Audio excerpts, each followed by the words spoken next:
Assalamualaikum warahmatullahi wabarakatuh.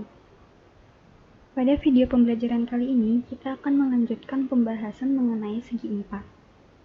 Minggu lalu, kita sudah mempelajari tentang persegi panjang, persegi, dan jajar ginjang. Di video pembelajaran kali ini, kita akan membahas 3 jenis segi empat yang lainnya.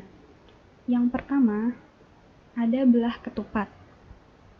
Ini adalah beberapa contoh belah ketupat di kehidupan sehari-hari. Yang pertama ini ada anting ya, ini bentuk belah ketupat itu yang ini.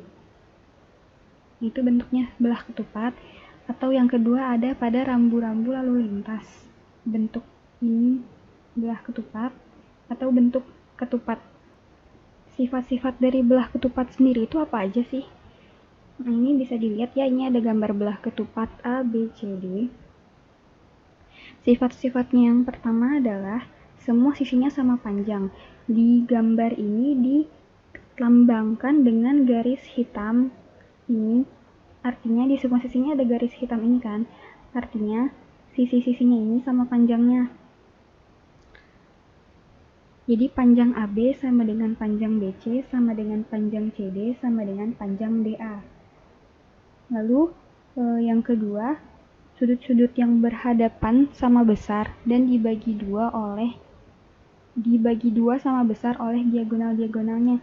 Jadi sudut A di sini dia ukurannya sama besar dengan sudut C.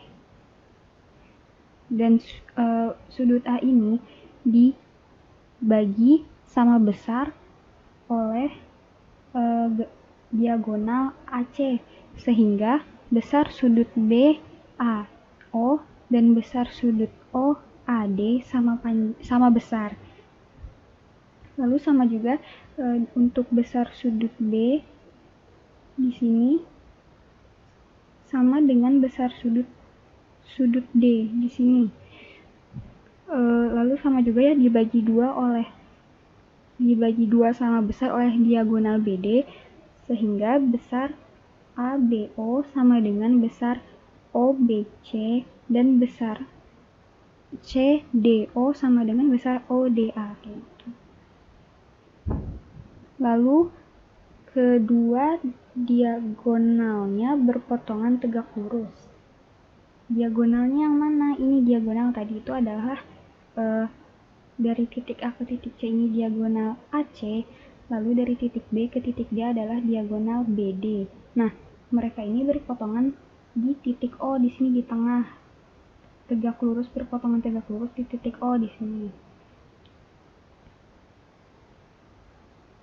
Lalu untuk segi empat yang kedua ada layang-layang. Nah, layang-layang itu yang kayak apa sih? Nih ya, bentuk layang-layang. Mungkin ada yang dulunya suka main layang-layang di luar. Tahu ya jadinya bentuk layang-layang. Ini kayak seperti ini bentuk layang-layang ini. Kayak yang di sebelah kanan ya, bentuk layang-layang. Nah, lalu sifat-sifat dari layang-layang. Ini di sebelah kanan ada gambar layang-layang A, B, C, D.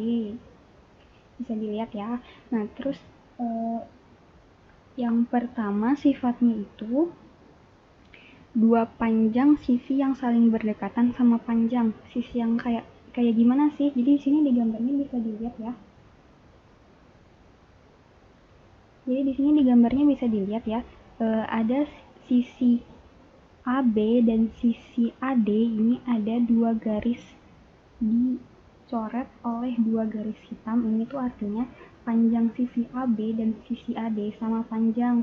Lalu panjang sisi BC dan sisi CD sama-sama dicoret ada garis hitamnya. Ini maksudnya panjang sisi BC dan sisi CD ini sama panjang. Lalu yang kedua, mempunyai sepasang sudut sama besar. Sepasang sudut sama besar itu yang mana?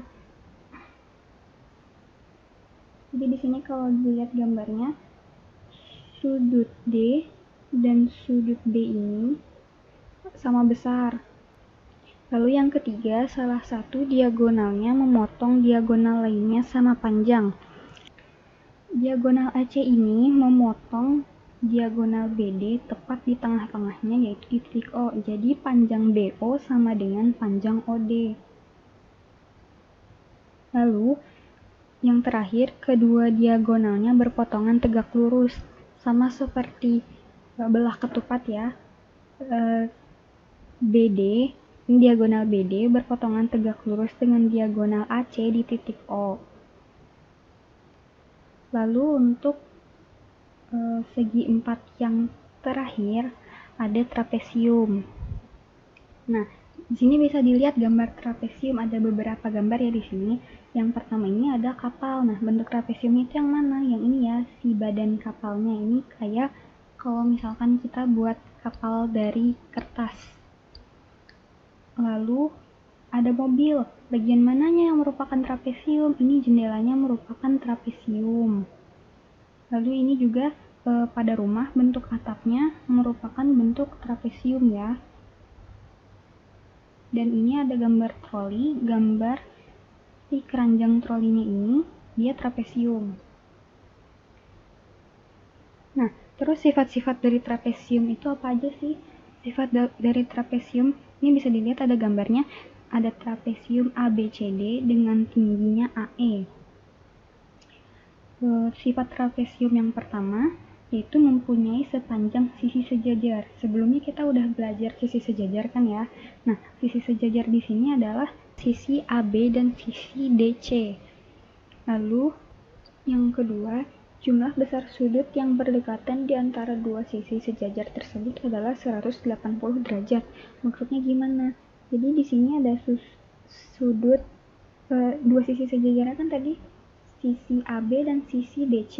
Maka sudut di antara dua sisi sejajar tersebut adalah sudut D di sini dan sudut B dan sudut A. Mereka ini jumlahnya, kalau misalkan sudut A dijumlahkan dengan sudut D hasilnya akan 180. Sama dengan di sini sudut B juga kalau misalkan dijumlahkan dengan sudut C hasilnya akan 180 derajat. Nah, sekian untuk video kali ini. Wassalamualaikum warahmatullahi wabarakatuh.